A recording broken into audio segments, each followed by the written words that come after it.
What's going on, everybody? This is Bruce Matson, your host of the PefectCast. I know I've been off for a while. I gave you a little preview, 5-minute episode, but I'm giving you the meat and potatoes today. And I got a guest. Usually I don't have guests, but I want to start off strong with you guys. And I got my man, Alfred Fernandez, one of my boys off Twitter. You can find him there at AlfredJF. He is writing for Campus to Canton right now, which is a very exciting website. I suggest you check it out. And he also has a YouTube channel. Why wait till Sunday? He's popping off DFS content for college football left and right during the season, keeping you guys informed, and it's exciting. I suggest you check it out. Alfred, what's going up, man? What's up, Bruce? I'm really happy to be here. Thanks for the introduction. We're really excited over at Campus to Canton, so I'm glad to keep getting that name out. You know, we focus on the college side a lot, but anyone from Devy players, Dynasty, even if you want to know who's coming down the pipeline year 2, year 3 out, we're gonna have info there. And then obviously, if you are into college fantasy football specifically, everything you could want. Then we also have some NFL stuff as well. So a lot of great things going on there. I echo your sentiment. Go check it out if you're listening to this.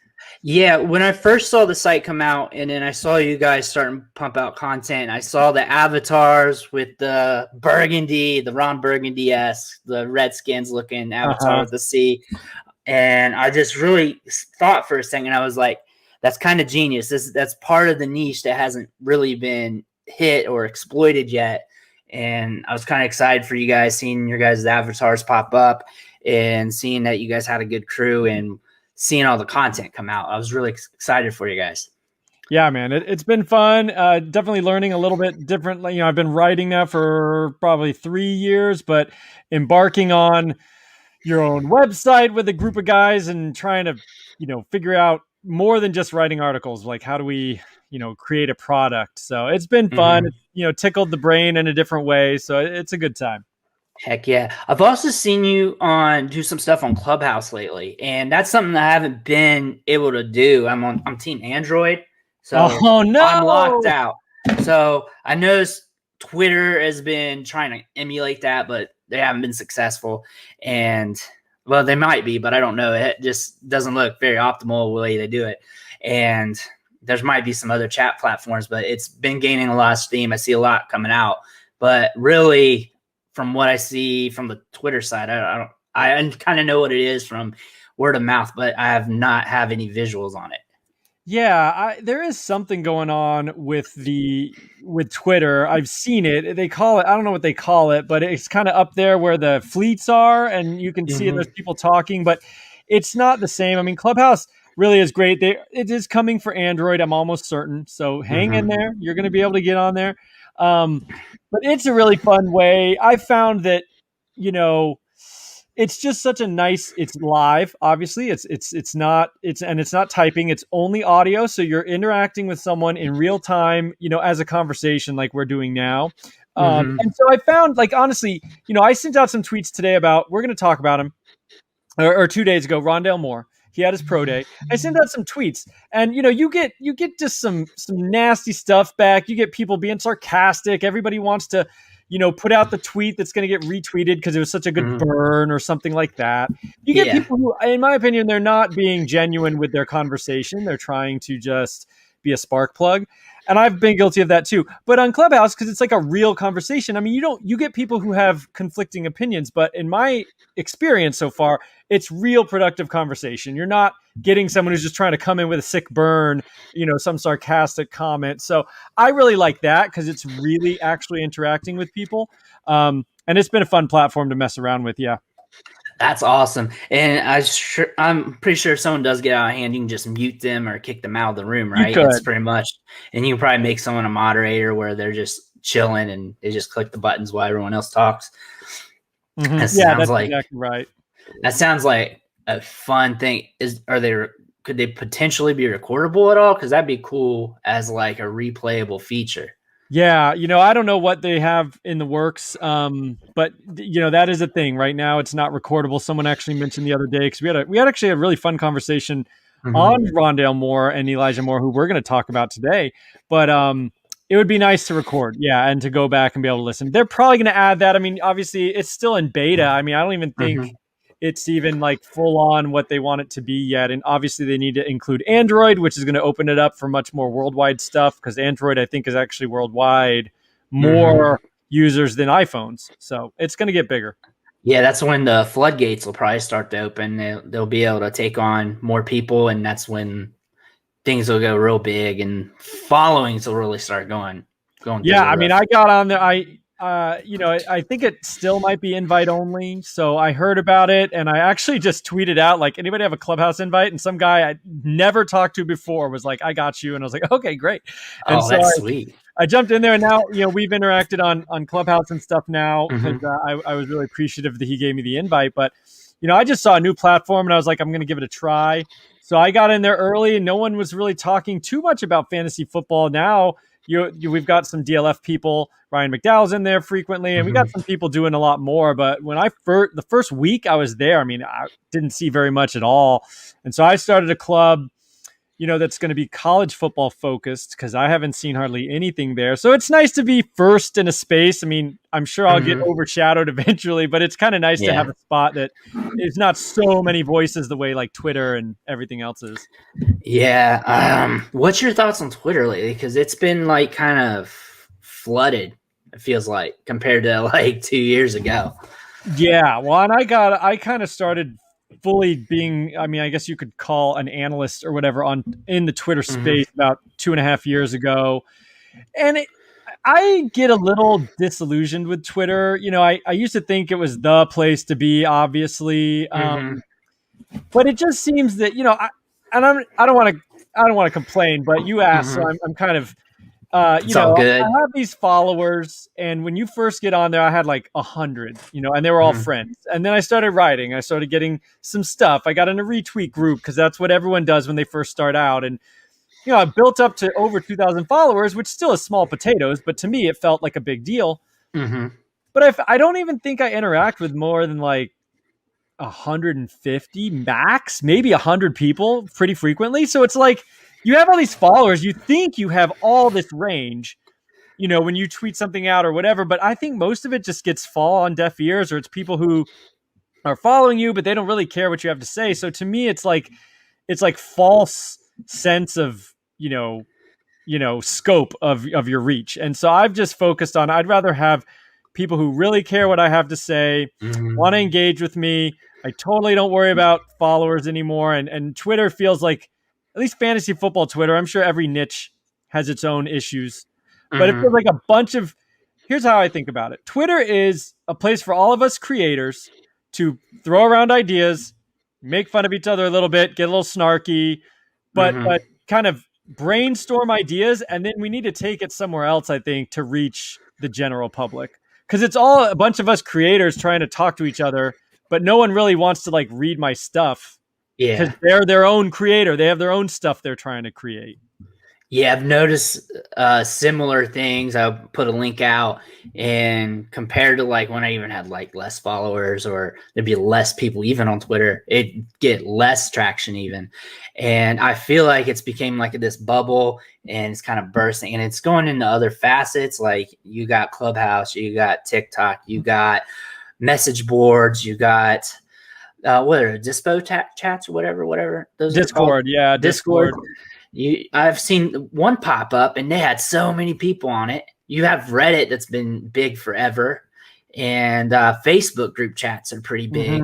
Facebook's And I don't know if Facebook's getting bigger. I don't really do anything with Facebook. In fact, for Campus to Canton, we're trying to get as many people to see our stuff as possible. So we're trying all avenues.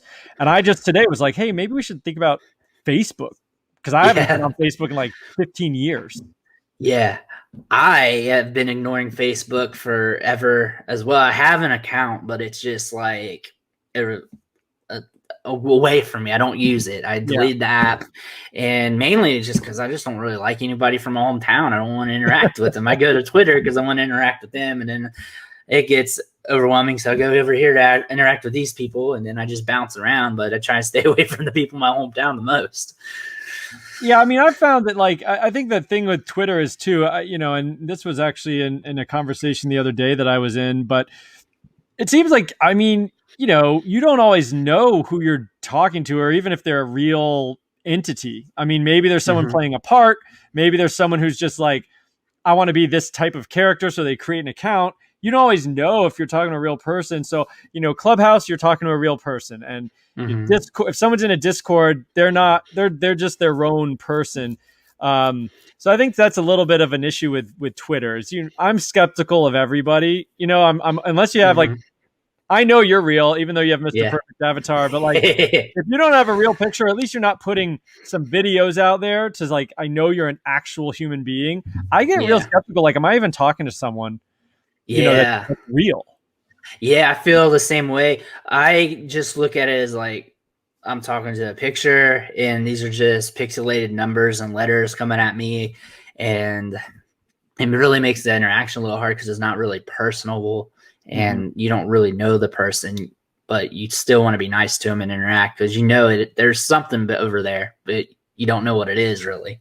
Yeah. It's been kind of a weird transition on Twitter, and I think it's valuable. I mean, I do get some good stuff from Twitter, but I'm definitely interested in some other avenues because I want to, especially with Campus to Canton, like we want to educate people and help people learn and explore a totally new arena for most people, and especially diving into some of the college stuff. So that I want to reach people that want to learn, that are interested in learning, and not, necessarily, I don't want to try and prove my take is better than someone else's take. I just want to teach people something new if they're interested. So college football DFS, that's prominent where you're at, right? Because where I'm at in Ohio, I can't do it. So I get screwed over. That's a bummer. I try, but Mike DeWine, governor, just shuts me down every time. He tells me I can't leave my house, but I can't gamble my money that my president gives me for free once every 3 months. I can't help it. Give me check if it's not for gambling. I know that's what it's for, but I have to gamble it on like little pictures on the internet.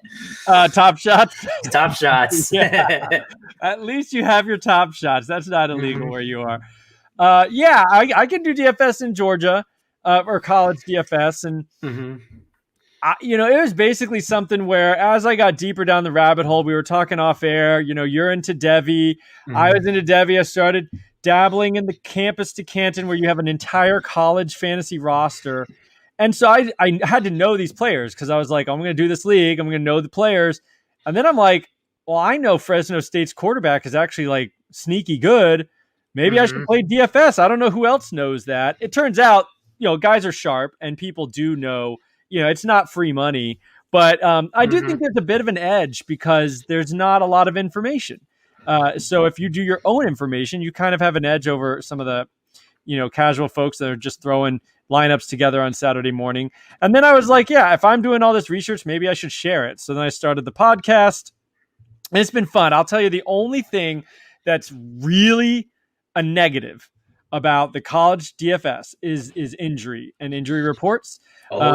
Because there's no regulation at all. So, I mean, truly, often you are hanging on to a Twitter feed from like an intern student on the sideline who's tweeting like, so-and-so's not in a jersey, so-and-so's not dressed out. And that's how they're not going to play at like 11:58 for a noon kickoff or something.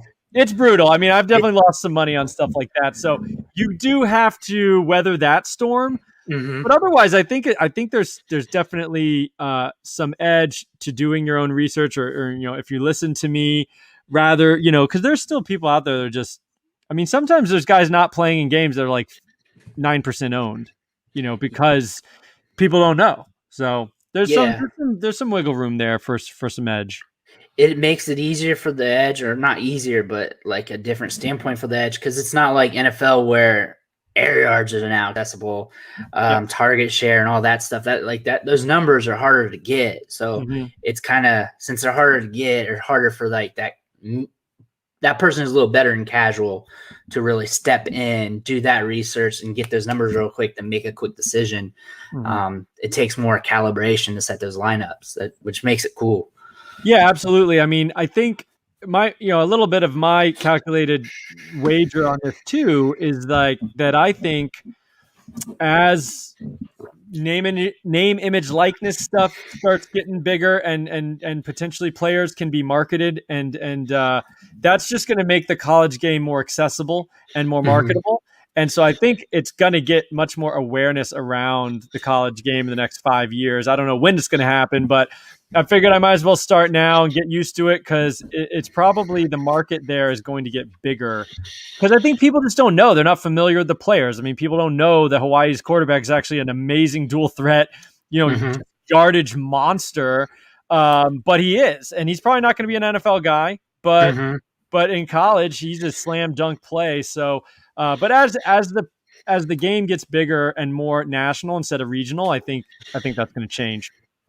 Yeah, definitely. Especially when betting starts to open up more in all the states and allows people to play. And the video game, that's going to be huge, and everyone's going to be more comfortable, with those depth charts and who the players are, because they're going to play them on PS5 or whatever it is by the time it comes out. Yeah, I'm excited for that. I'm not buying a PS5 till that game comes out. I made that my mission. No Madden for me.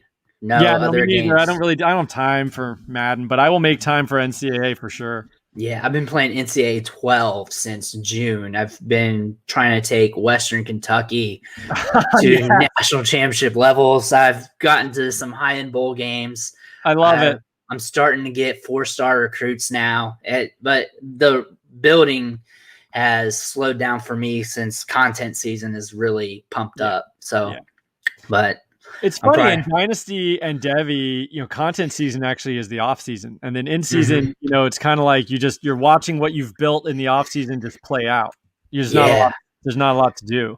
Yeah, because a thing you work for a website, and there's all these guys here writing, and they need them to put out this content throughout the off season, and then when it comes to in season, only so many guys can do so much work. And you may get lucky to do like an article or two a week. Right. And then that's really not that much in the grand scheme of things. So you got all this free time to watch stuff play out and happen. Yeah. Are you in, have you ever joined one of those Thor's online dynasties? I would love to, but I don't have NCAA 14. And then I don't think my internet's fast enough to handle it, because I live out in the country. So I got this weird internet from AT&T that's very spotty. I'm surprised I can do this. I'm happy for that. I'm grateful. But yeah, I really would love to be able to do some online gaming, but the internet's been really spotty. I don't think I'd be reliable. I think Thor would kick me out by week 2. Oh yeah, I had Thor on. He was a guest on one of my Why Wait Till Sundays, and he's a fun guy. And I definitely, once the game announcement came out, I was like, I got to get Thor on and talk about it, because he's been running these online dynasties since the game went kaput. It lasts almost a decade now. He's like the world expert on college football video games.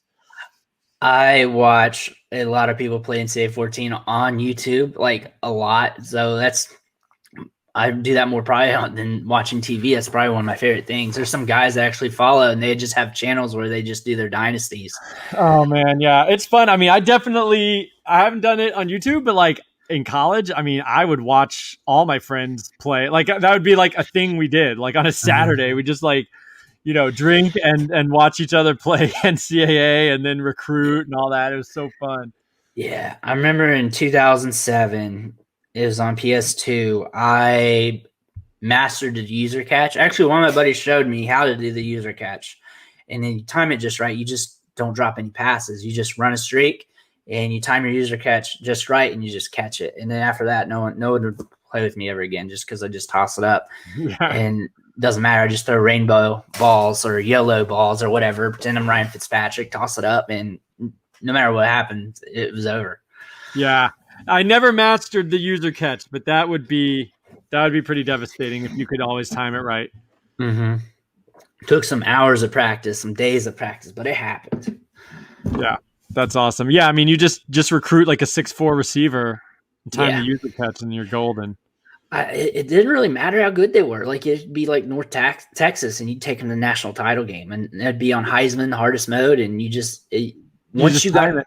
Yeah. Now, was that like kind of almost a glitch in that particular game? Like, did you continue to have success in subsequent games? 06 and 07 for sure. I can't remember in 08. I think I kind of did in 08 too, but eventually I just stopped playing and it fell off. Got it. The PS2, I stopped using it. I switched to Xbox, and they didn't have it on there. I see. Got it. Yeah, this is way over a decade ago. I know. Gosh, so long ago. I never did Xbox. I was always a PlayStation guy.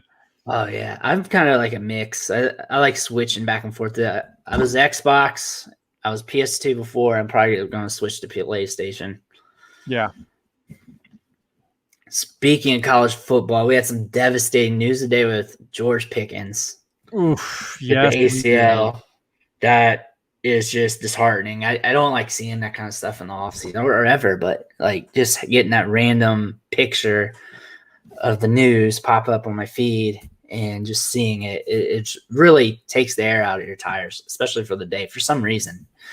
Yeah, I mean, it's really a bummer. Even in like Devi, you're not necessarily counting on the production this year, but this just potentially sets his whole timetable back. And frankly, I was a little underwhelmed with his performance last year.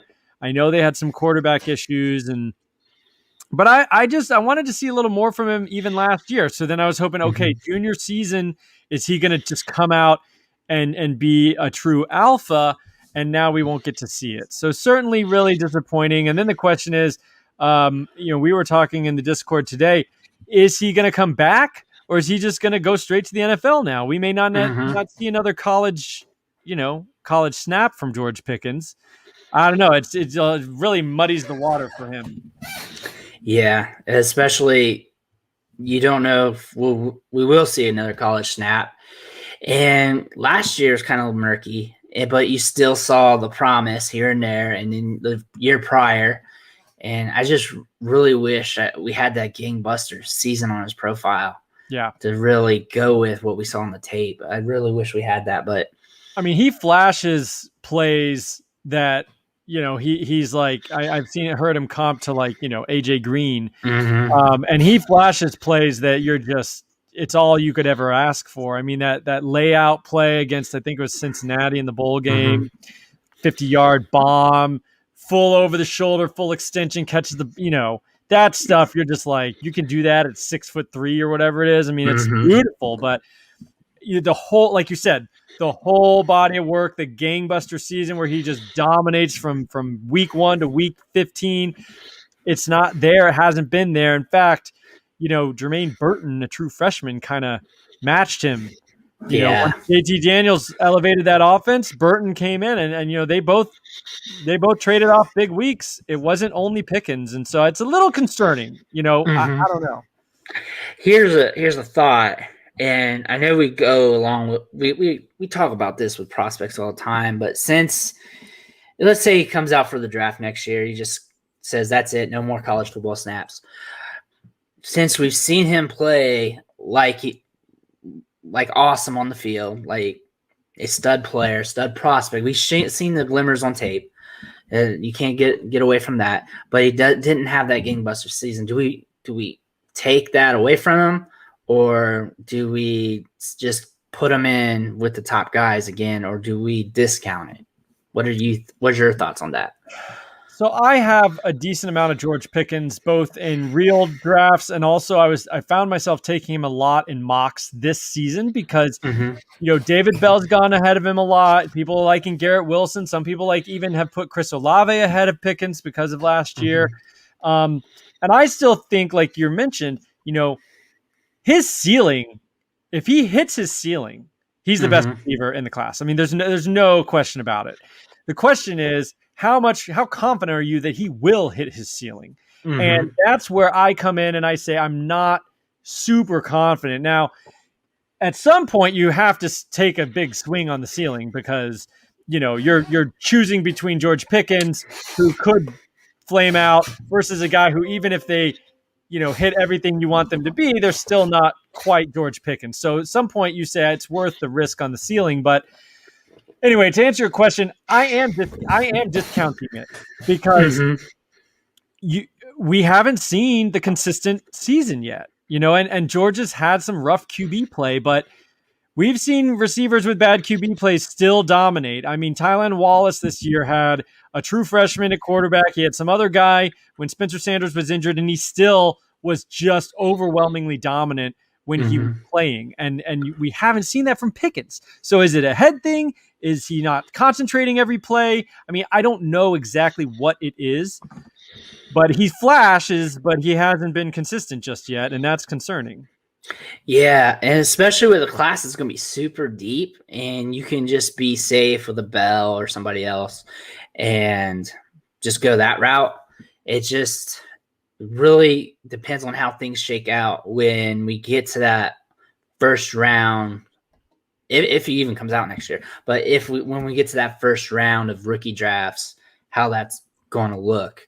And for all we know, if he doesn't play and this year and he comes out, drafters may let him slide to a super discount where like trading back, getting him and another player might be the best choice because the upside and the cheap price point.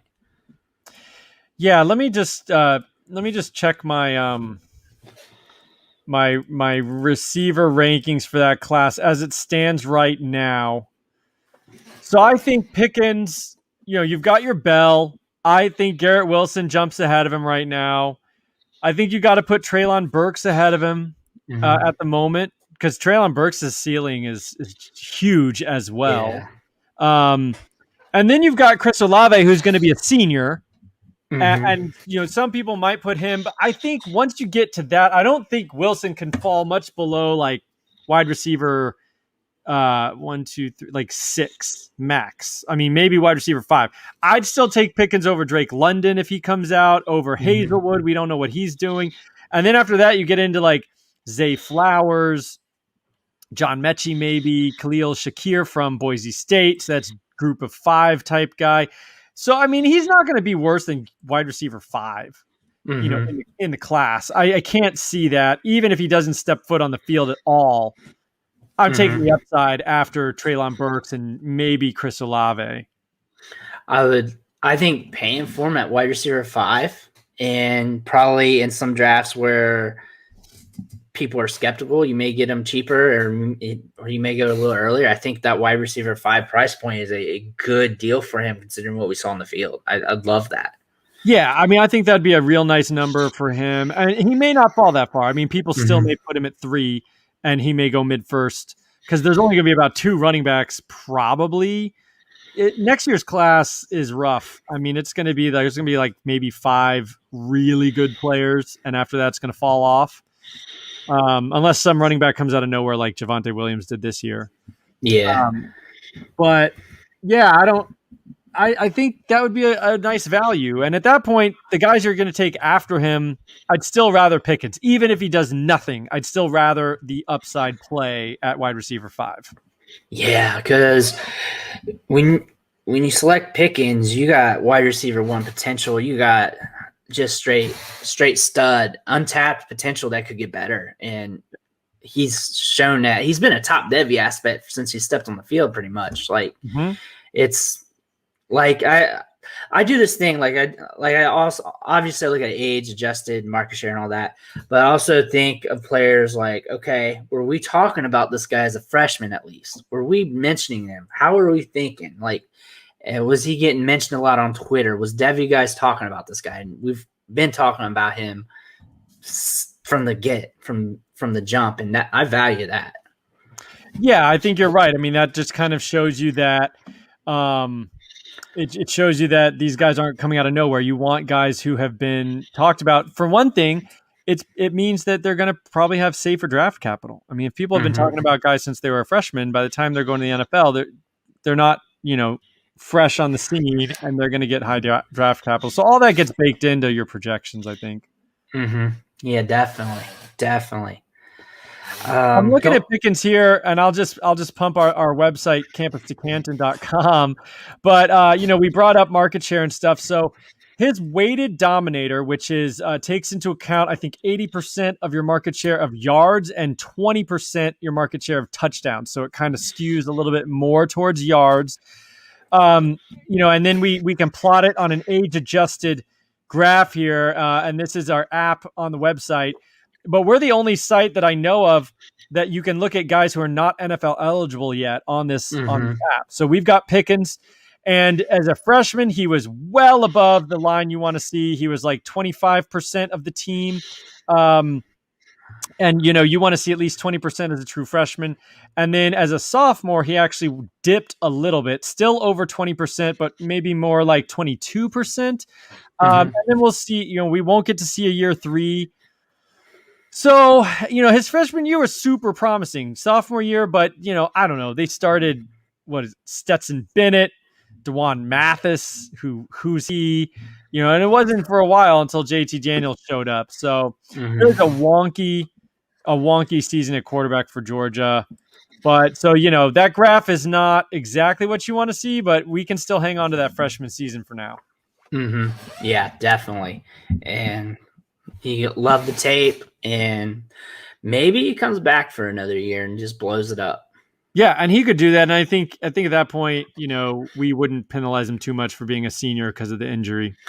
Yeah, it'd be like penalizing Tylan Wallace really hard because the knee injury and then coming back and producing. Right. So, go ahead. What was you going to hit on? I was just going to bring up, this does open up a potential window for other Georgia receivers that we maybe would have had to wait on in Dynasty. Do you have any opinions? So I was looking at the two guys I think closest waiting in the wings is Aryan Smith and Rosemy Jacksaint is the other guy. Both were 4 stars last year. They pulled out of the state of Florida, which is just a hotbed for receivers. And I actually looked a little at their high school tape because I wasn't super familiar with them just before we hopped on, actually. And someone's going to pop. It's Jermaine Burton's going to be good. I think we know that. Karis Jackson's fine. But there's room for someone else to really pop next year. And they could be smack dab on the Devy radar, by mid-season. I think both of them are good, especially with JT Daniels elevating the offense a little bit from last year. And I would make sure I would try to get one of them somewhere, somehow, some way. And just they're probably of course their price tag had to go up a little bit due to the Pickens injury. If the league you're in or wherever you're at's woke enough, the price is probably still pretty cheap considering the upside. Considering what could happen, there's nothing really inhibiting the depth chart for them not to hit. And they got good quarterback play, and they're going to be able to move the football. They have a decent run game, and then it's Georgia, and they're going to have good primetime games where they can at least get a big stock bump from just being on ESPN every week, ABC every week, CBS, both of them would be good buys. Yeah, I think that's a really good point, too, that gets maybe a little bit overlooked in Devy and C2C is the fact that you want guys who can really jump in value. So, Devy Kane talks a lot about this on Twitter. You want to have guys where if they blow up, they are going to extreme value. And you put it perfectly. Just because they're on Georgia, just because they're on Alabama versus even UCLA, which is a Power 5 team. But if someone pops on Bama or someone pops on Georgia, the perception, I don't care how good they actually are, they're probably pretty good. But the perception is going to be massive. People are going to lose their minds. If one of these two guys gets 25% or even 30% and outshines Jermaine Burton next year. And that's in the range of outcomes. That is possible. JT Daniels is going to elevate the offense, and he's got an arm that he can throw all over the field more than they've had in the past. and he favored Burton and Pickens way over Karius Jackson, who seemed to be more of Stetson Bennett's go-to guy on, kind of that slot routes and stuff. But yeah, I mean, I think taking a stab at these, I mean, they're good. I think you're right. I mean, I don't, they would have been undrafted, and now maybe they're like 4th or 5th round Devy picks. But take a stab at one or both. I mean, why not roster both? They were both high 4-star recruits. They got lost in the shuffle. But, Rosemy Jack Saint came from St. Thomas Aquinas, which is a powerhouse in the state of Florida. Tons of great players come out of there. He's kind of bigger, maybe a little more physical, not necessarily a burner, but looks pretty tactically sound. I was looking at some of his stuff. I mean, coming from St. Thomas Aquinas, they run a very pro style program there, almost as close as you get to a college style. They're just super serious. They bring in their own kind of recruits, in high school. I think he's a pretty safe bet. And then Aryan Smith is the athletic freak. He has a 10.400 meter on record that equates to roughly at worst a 4.4, maybe less. And he shines on his high school tape, just blowing people out of the water with speed. So he's, the athletic freak. You got the tactician and Rosemary Jack Saint. So whoever you want to take a stab at, or both. Yeah, if you can swing it, if you got roster space, it's a smart move, and it's just buying some Dogecoin and seeing if Elon Musk, aka JT Daniels, can pump them up a little bit, and if you can, then you could cash out or hold. It's world's your oyster at that point. Yeah, I mean, I think that's great. And you were paying a 1st-round pick for Pickens last year, and now you're going to get the guy who would potentially replace him. From a production standpoint, still both true sophomores. So, everything, if they pop this year, if one of them pops, everything's going to fall in line with their metrics, their age-adjusted stuff, all that. I mean, they're going to be smack on the Devy radar if they pop, for sure. Yeah, you get that early production, that early market share. You're green on age 18, age 19 with that early production with a large market share, and everyone's going to be drooling for them, especially for a Power 5 team like that in the SEC. Yep. Speaking about age-adjusted production, Devonta Smith, the BMI freakout this year, this whole time. I made a comparison. I think it was on a video, but I might have deleted the video, but I don't know. But I made the comparison. Have you seen the movie Signs? Have you seen that movie from like? Oh yeah, I love Signs actually. You know the alien in that, right? Yes. There's kind of a body comp between him and Devonta Smith. They're kind of wired the same. I imagine if you got him on Alabama with, I know he's not fast. That alien's not too fast, but he's probably quicker than fast, but I'm sure he could do some havoc. He's got some limbs, but they kind of got the same build. I think I made that comparison in an article for a wide receiver a long time ago. Played for Texas A&M. He was on the Rams. I forget his name. Reynolds. Josh Reynolds. Yeah, I caught him the guy from Signs as well. But hopefully Devonta has a better pro career. But yeah, that's a funny comp. I mean, that picture still weirds me out of Smith on the sideline. He's got like his pants are look really high, and his arms are going down below his like knees. I mean, apparently he has huge, really long arms, which is great for a receiver. I love that. I don't know. I actually don't know where you stand on Devonta Smith in terms of what you think his overall outlook is. I struggle because I'm mostly a metrics guy. I've been getting into some more film watching this year to try to be more well-rounded. He is a superb athlete. I have no athletic problems with Smith. But, I can't shake the whole metrics thing. And there is a reason why we have thresholds, both for BMI, for age-adjusted stuff. There is a reason these thresholds, now you can have outliers. That's true and possible. But I tend to err on the probability play. And Devonta Smith, unfortunately, is not a high probability play because he didn't break out until his junior year. He's going to be low BMI. I mean, this guy is 6'1" or 6 feet.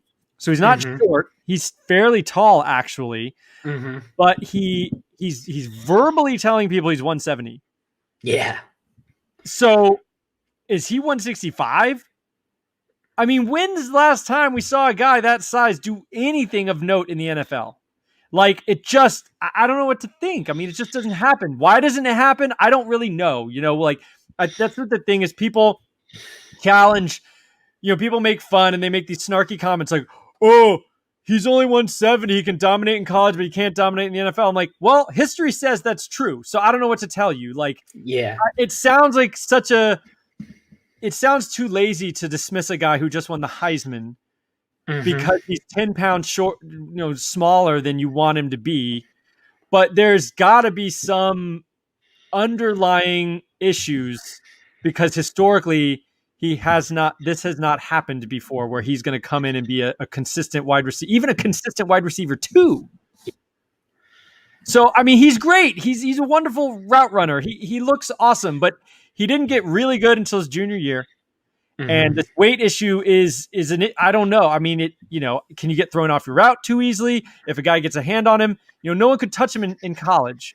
Someone tweeted out some clips today of him just roasting Stingley for LSU over and over and over again. Stingley couldn't even get a hand on him. Like, he shook him at the line.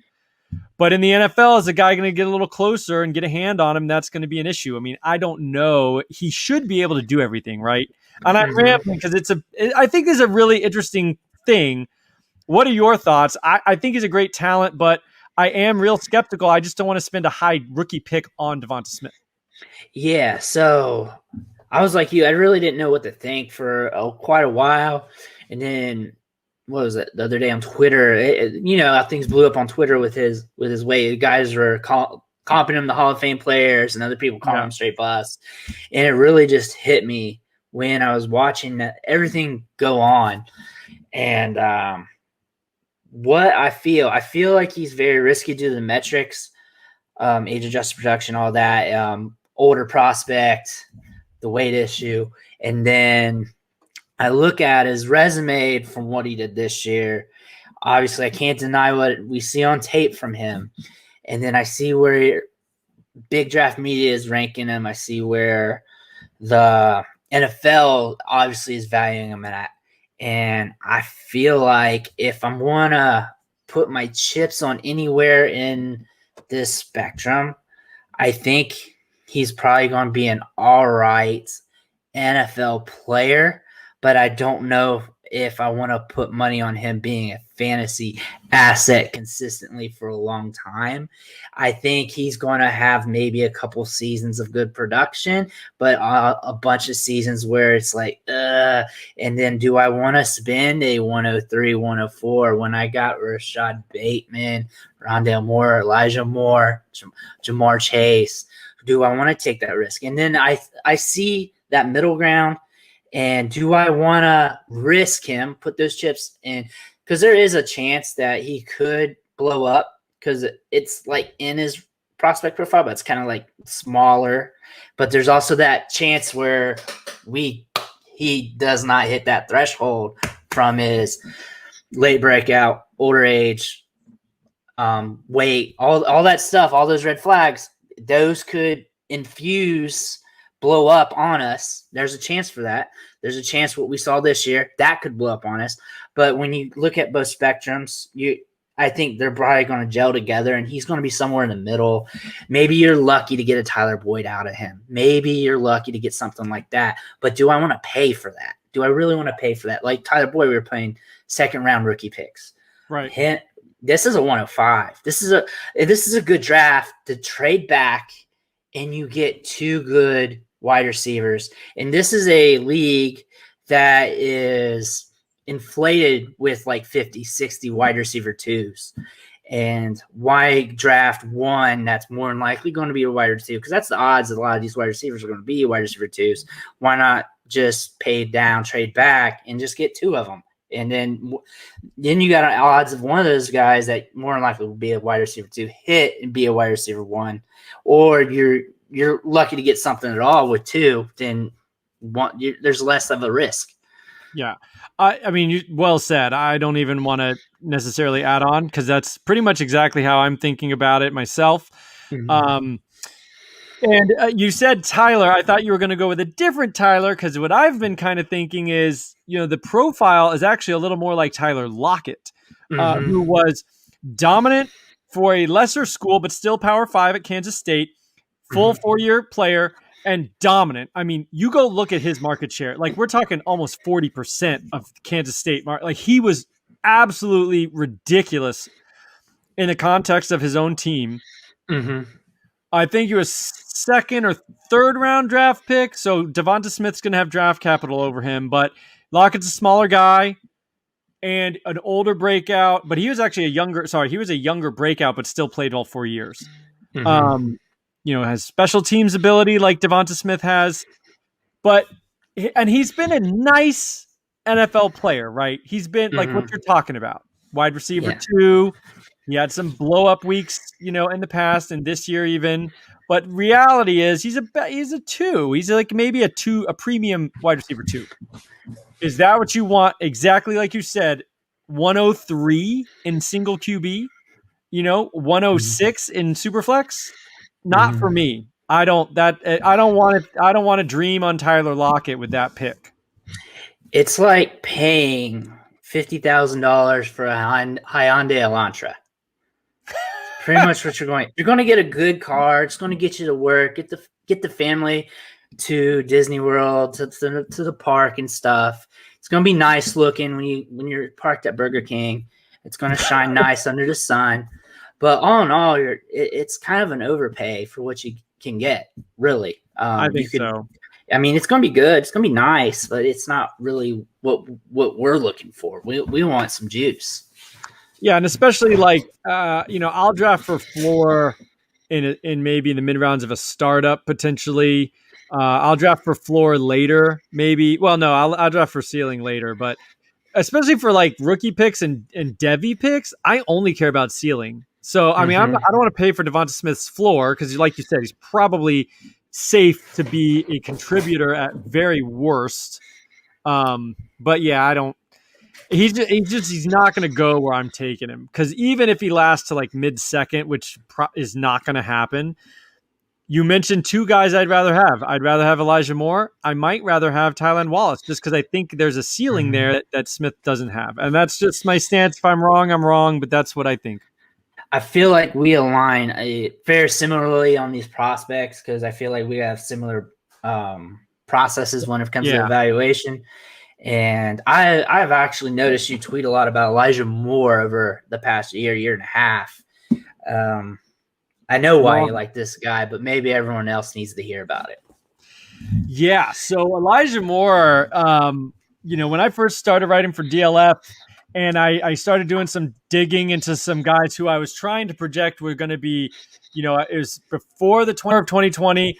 I was like, who's going to be good next year? How can I try to wonder they threw him the ball every time because he's Elijah Moore and it's in the SEC. He, his stats were there. Their market share just tremendous. Getting leveraged in his game that you just don't see in a lot of wide receivers. Technically sound guys coming more last year is from his sophomore year. I think it's again Mississippi State. He does exactly what you're saying. He's lined up in the slot because he's almost always in the slot. And he does get up and he does a little seam route, but he just gets past the linebacker. He turns, I think it's Corral, delivers it, but the way the ball comes in, it's like just past the linebacker. So he's got enough concentration to follow the ball, catch it kind of with the linebacker in the sight of vision there. But then, like I said, first step, boom, he's accelerated past the linebacker. He's cutting to the outside, and then he's got an angle on the safety, and he beats him and then goes back inside. It's like a 50-yard run, but it's just you're right on the decision making. He's processing really fast, and I think that really projects well at the next level because, I mean, that's where athleticism isn't enough. You got to process the way he's shown that he can. Yeah, it's weird that we remember the same exact play, just by little fragments of it being spoken. And yeah, I think it was Mississippi State. And now that I think about that, that was that play that we're talking about. Yeah. Yeah, I mean, it's really awesome. I think he's so good, and he's not going to rise higher than mid-second in your rookie drafts. And I mean, I just take him every single time. I'm going to have a hard decision between him and Diami Brown because they're both going to go in the same spot, and I'm going to have to pick one, and that's going to break my heart. But I think I got to go Eli Moore. He's just so dang athletic. Yeah, I can see Eli Moore getting better draft capital too. I feel like when I hear big media talk about the wide receivers who could be there day 2 in the second round, Daniel Jeremiah has brought up Eli Moore. I don't think I've really seen him bring up Diamond Brown much. So that kind of registers something to me. Not really that much because I trust my own process, but it does register something that big media is registering Eli Moore. I've seen one legitimate mock that had Eli in the first round. I don't think that's going to happen, but I mean, someone's putting it out there, and it wasn't like Joe Schmo. I mean, it was like a major network. It was a while back too, right? I think I saw that. Yeah, I think I saw that and got excited about it. Might have been to the Saints or the Packers, one of the two, and I was like, oh boy, oh baby. I was like, yes, that would be awesome. It makes more sense than Tutu Atwell in the first round. Yeah, who did that? I saw that too. That was a little bit crazy. It's in a couple mocks and different people. Kuiper has had him in there for a while. He's gone to a couple different teams in the first round with him. And then Daniel Jeremiah has had him in there too a few times. I mean, he's going to probably be blazing fast, but I'd rather Eli Moore. So what I am gathering is they're talking to NFL teams, agents, or somebody, and they're getting some news, and it could be real, fake, or whatever. I do know, like, historically, it was a couple years ago, it was the Brashad Perriman year. No one really had Brashad Perriman as a first rounder. And then all of a sudden, Kuiper started talking about it. It was just out of the blue.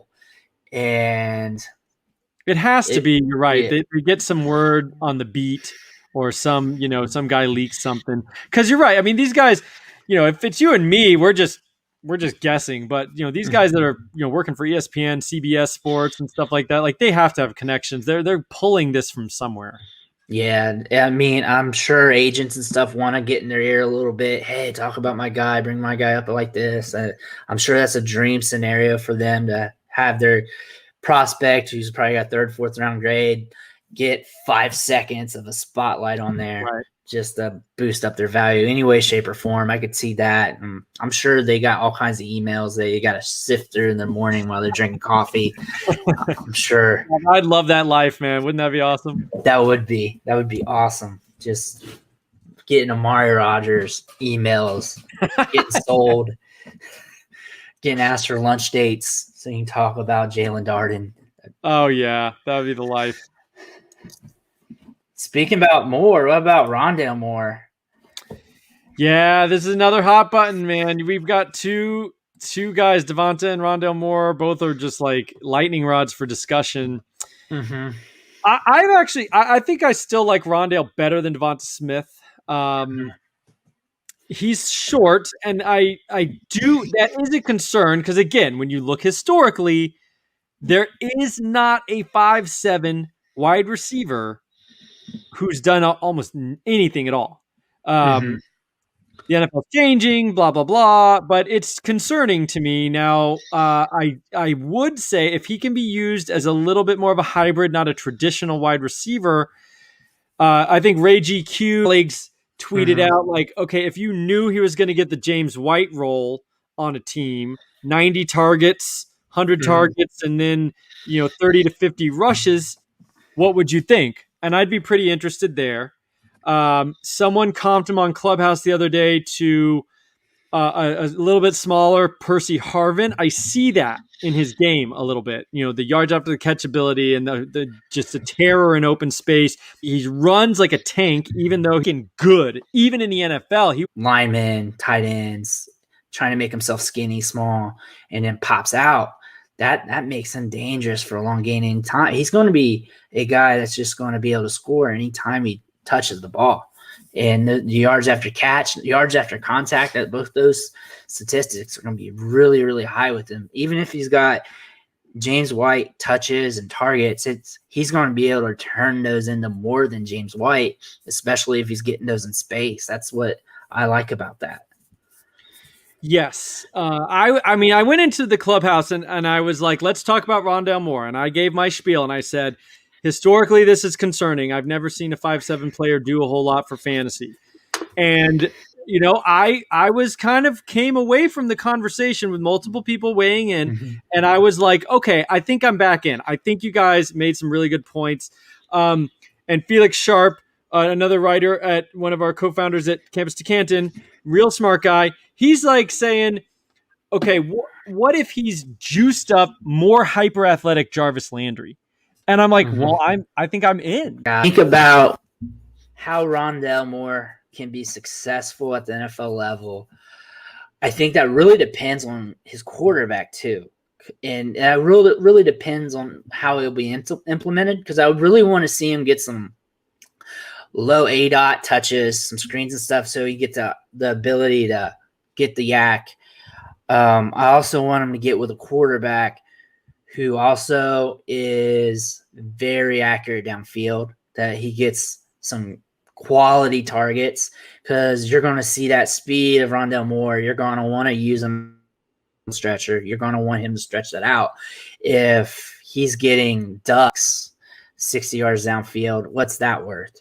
If he's got a quarterback that doesn't want to check it down and he just wants to sling it deep, what's that going to be worth? It's like having your sports card in the garage and never taking it out. So that matters to me. It's kind of the same theory I had with Jonathan Taylor last year when he came out. We saw the gangbuster speed at the 40, size adjusted speed, and everyone hampered on him, saying that he didn't have the catches, saying he couldn't catch.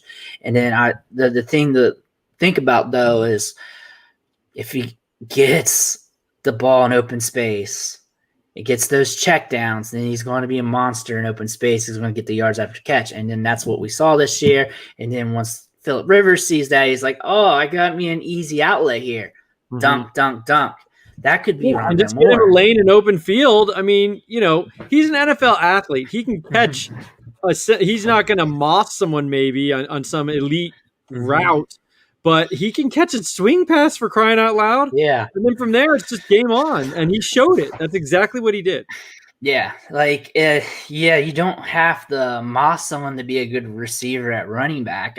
One thing I like to look at is like size adjusted speed, burst score. Are they able to eat up those yards once they get in space? It's kind of important, because that and then another thing on the other opposite spectrum, do you have stone hands like Andre Williams from Boston College, who got drafted by the Giants? Because that second round, right?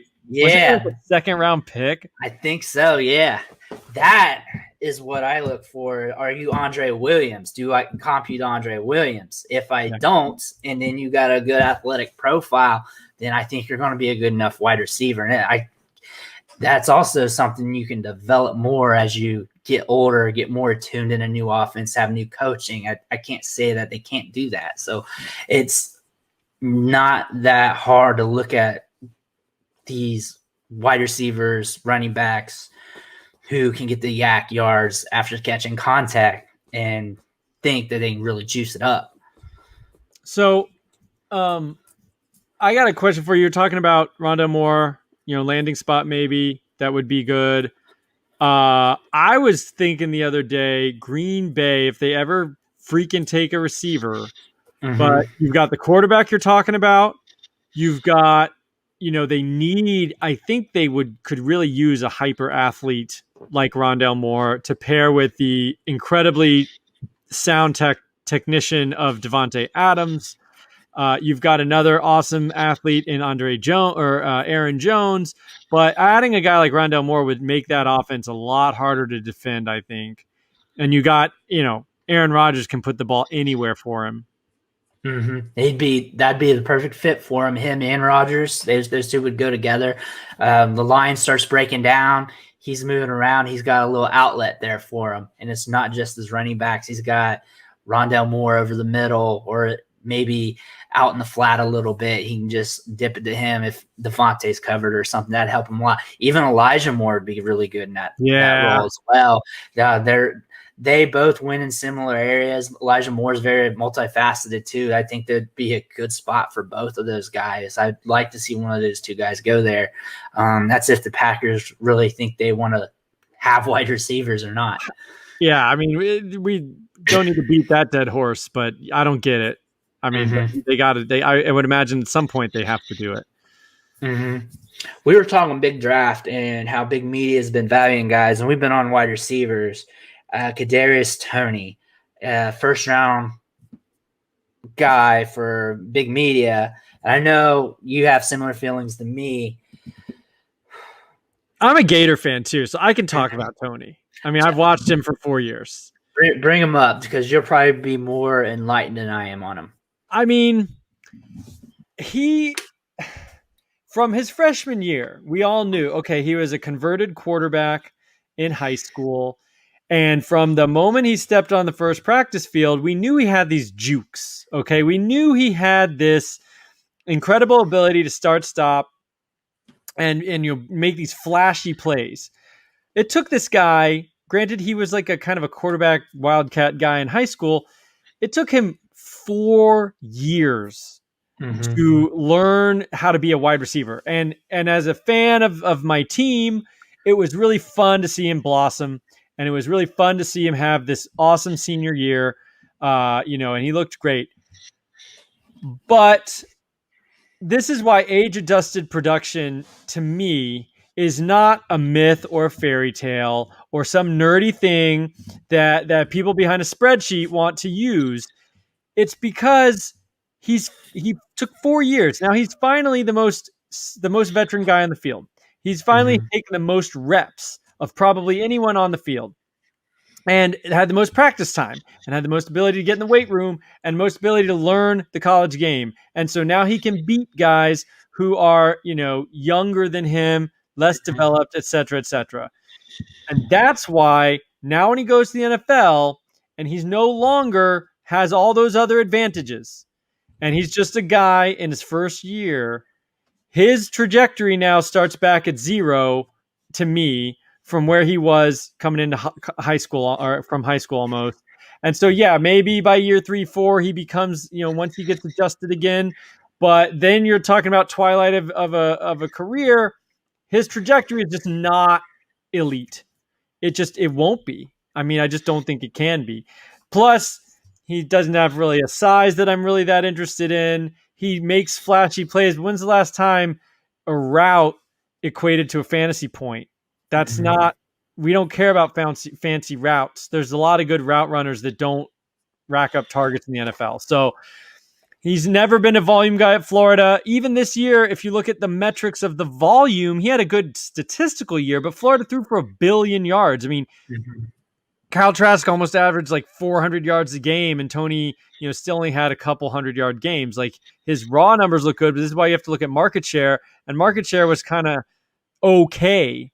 But for 21.66%. Yeah, for a senior, that's not age even that good. 21. Yeah. There's nothing there. I mean, if he's a first-round pick, it's stupid. Of course, Ruggs shouldn't have been the first receiver taken last year either, and NFL teams do stuff all the time. But yeah, I am with you on that. He's been a very big conundrum how he got all this like publicity all of a sudden.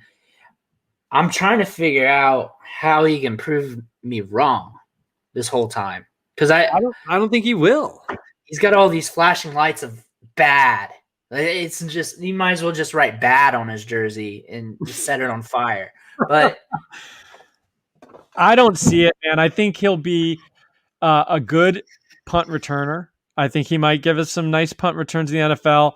I think he's going to be a low volume, gadgety weapon on offense. But Tavon Austin was taken in the top 10. I mean, teams do this. It does not, I mean, draft capital is very important for us as we prospect, but it's not a lock. I mean, he reminds me of kind of like a Tavon Austin who didn't break out early. And if he gets on some one-on-ones in practice, it's going to be awesome. And we're all going to be like, wow, that's a great clip. But in the context of a full NFL, system with 11 on 11 and pads at the NFL level, I don't see it. Here's a dichotomy that just popped in my head. We were talking about the Green Bay situation. What if we inserted Kadarius Toney in there? Like, for me, I'm not pumping him up any of my good wide receivers out here that I have confidence in. So that really doesn't move it to me. Yeah, if he goes like in the first round to Green Bay, he's going to be a first round rookie pick, and there's just no way. I mean, okay, I just kind of trashed Devonta Smith. I'd want Devonta Smith over Kadarius Toney, even if Toney goes in the first round, like no question. But if he goes to Green Bay, I mean, people are going to be ready to say whoever goes to Green Bay, I'm all in. If he goes to Green Bay, people are going to take him in the first round of their rookie drafts. I kind of want that to happen because I want the inflation for him. Yeah, I'm trading back. Once I see that happen in rookie drafts, I'm trading back quicker than a hiccup. Oh yeah. Well, this is a very real scenario. Like, say Toney goes to Green Bay late first round, and Bateman goes to, I don't know, pick a team in the second round. Baltimore. Bateman goes to Baltimore in the second round. No one wants to sign with Baltimore, so they're probably going to have to jump on some receivers in this draft. Yeah. And people are going to be like, oh, it's Baltimore. Oh, Lamar Jackson can't throw. Oh, they run heavy. And I'm telling you, Toney will get drafted ahead of Bateman in some drafts if that happens. Mm-hmm. And that'll just be great for me. I'm thrilled about that. You can have Toney in the first round. I do not care. I'm out. I'm just totally out. And I'm a Gator fan. I loved it. I was so happy to see him have a great season this year. Don't get me wrong. But if I have to divorce myself from that and think of this as a level-headed, analyst in Dynasty, and I'm just out. That's my 2 cents. Totally understand. I'd rather have Tylan Wallace, Diami Brown. I'd rather have all those guys. Yeah, I mean, Toney wouldn't be higher than like wide receiver, 15 for me, maybe. I mean, just off the cuff. What's your thoughts on Nico Collins? Because I saw Lance Zierlein had him above Rashad Bateman in his rankings. Oh, God. He had Rashad Bateman ridiculously low, like wide receiver, maybe like 12 or something. I don't even know how to begin. Like, I don't even know what to say. Nico Collins, he's nothing to me. I mean, he had I think his sophomore year, right? He barely broke 20%. 22.54. And that's it. And then 22.36 the year after. So the thing is, age 19 breakout, and he's going to be free, I guess. So okay. Yeah. When you're talking about where he's drafted, sure, I'm fine with that. I took some Donovan Peoples-Jones last year because he was going third, fourth round, and he was a freak in the combine, and I'm willing to take a shot at that point in draft, but I'm not. So, I mean, if you say Nico Collins or Kadarius Toney. You going with the draft capital that's on fire. That's a red flag that's on fire. Or you're going Nico Collins, who if I have to make that decision, Michigan. Yeah. He's wearing cargo pants under his pads. If I have to, that would be a hard. Can I take somebody else? Can I take Jordan? I don't know. If you say I have to pick one of those guys at that point, I think I'd go Toney. That makes sense because at least the opportunity is going to be there in the beginning. Yeah, I mean, I think Nico Collins has a chance to not be on an NFL roster. Be a 6th round guy. Yeah. If it got to that point and you said those are my options, I'd go Toney there. But I mean, for me. That's where that decision comes into play, and that's way behind where most people have Toney. Yeah, because a lot of people have Toney bumped up a lot higher than that, and I'm over here thinking Nico Collins, Toney. Yeah, exactly. So we're way out. I mean, we'll never have to make that decision, most likely. I was real sad to see what was it, Warren Jackson were on Slay. Yeah, I was kind of down on him. I wasn't expecting him to run fast, but I just knew he was a big guy. How bad was it? I didn't see it. Was it like 4.8? 4.7? I forget. It was really bad. I saw it, and it was almost like I got upset and scrolled fast off of it. He's dead now. He's dead. It's over. Really? That bad? Yeah, he's dead now. Like there's like a late round glimmer of a hope, and it's now like he's dead. You have to go to a team that pumps out 700 pass attempts a year and hopefully he gets 5 or something. I don't even know if he's NFL caliber now. Wow. It was bad. Jeez. Okay. I can't even find it on an article. I could search Twitter though, I guess.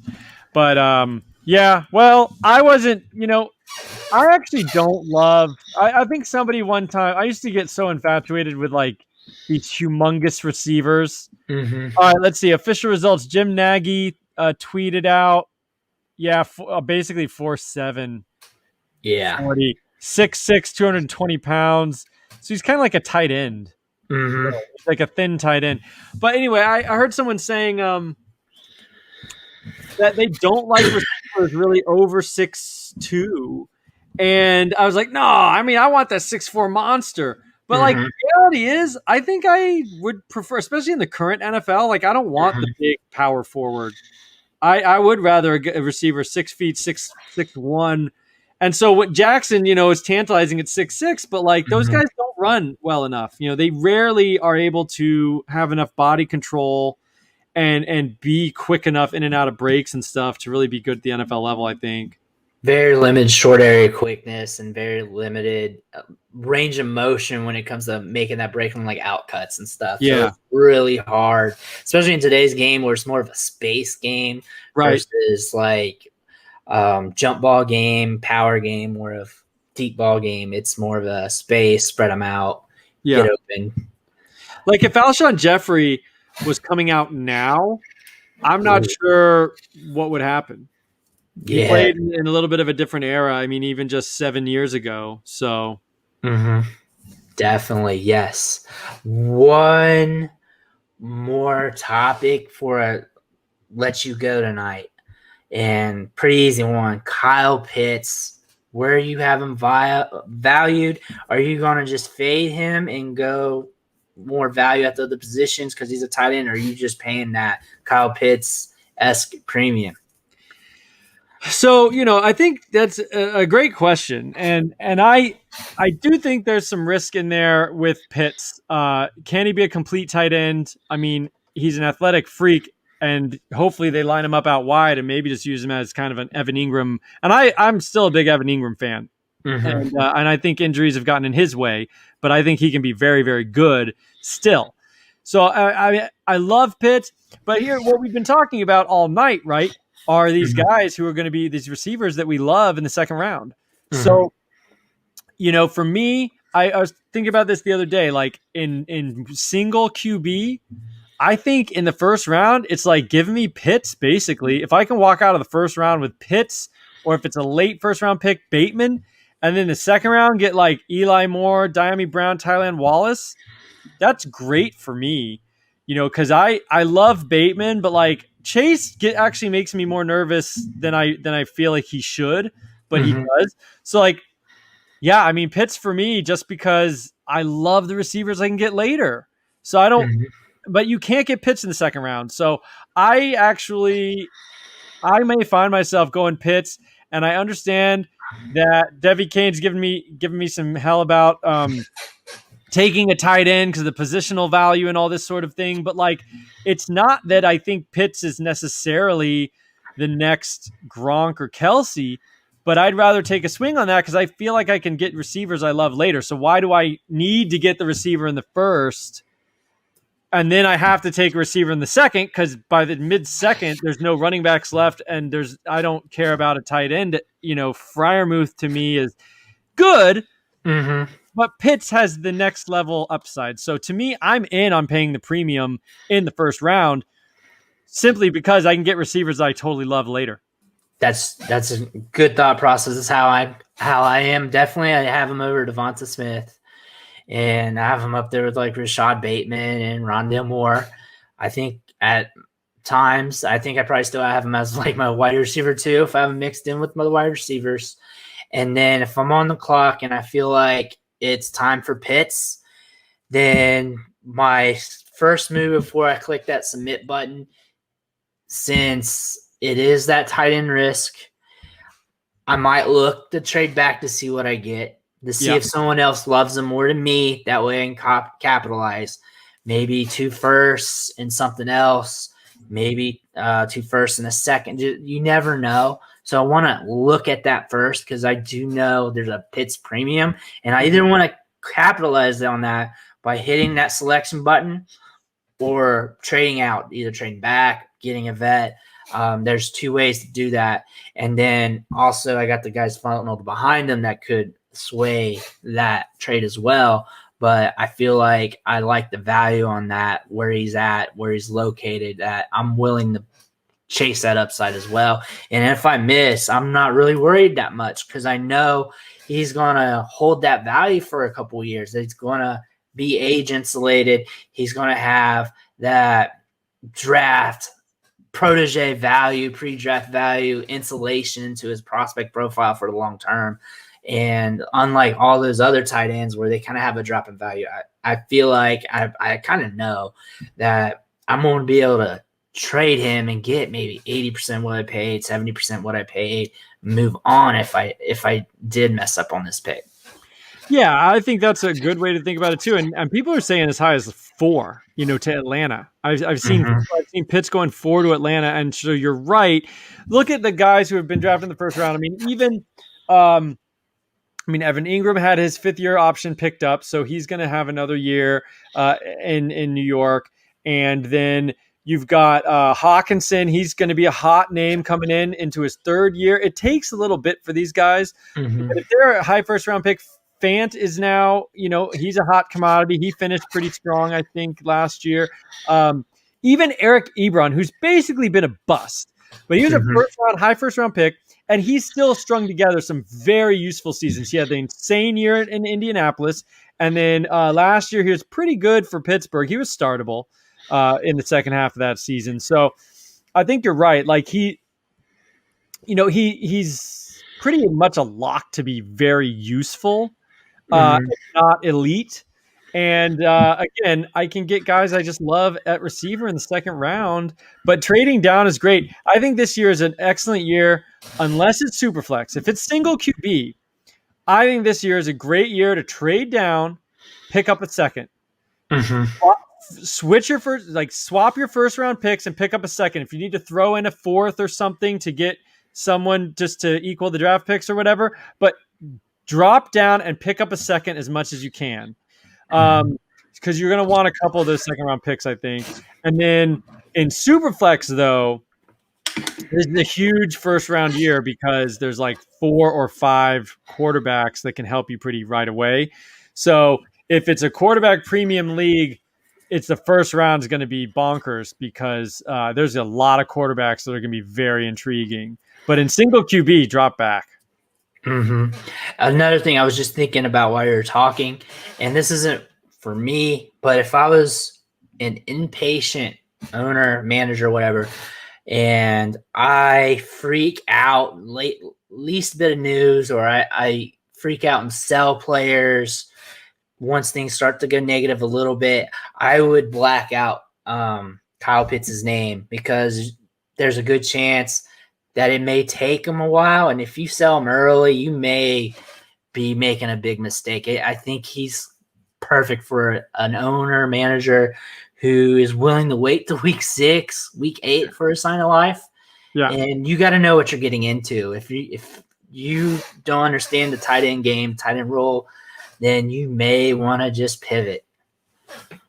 I think that's fair. And you got to know yourself. I mean, if you're if you know that you don't have the patience to wait on a tight end that long, but there's a couple landing spots that I think he could be pretty ridiculous right away. I think Atlanta, I've seen Arizona. I mean, if he basically lines up in the slot in their 4 wide sets, that would be nasty with Kirk and that would be pretty nasty. So there's a couple places he could go. I mean, Carolina with Joe Brady, although they're gonna take probably a quarterback, I would imagine.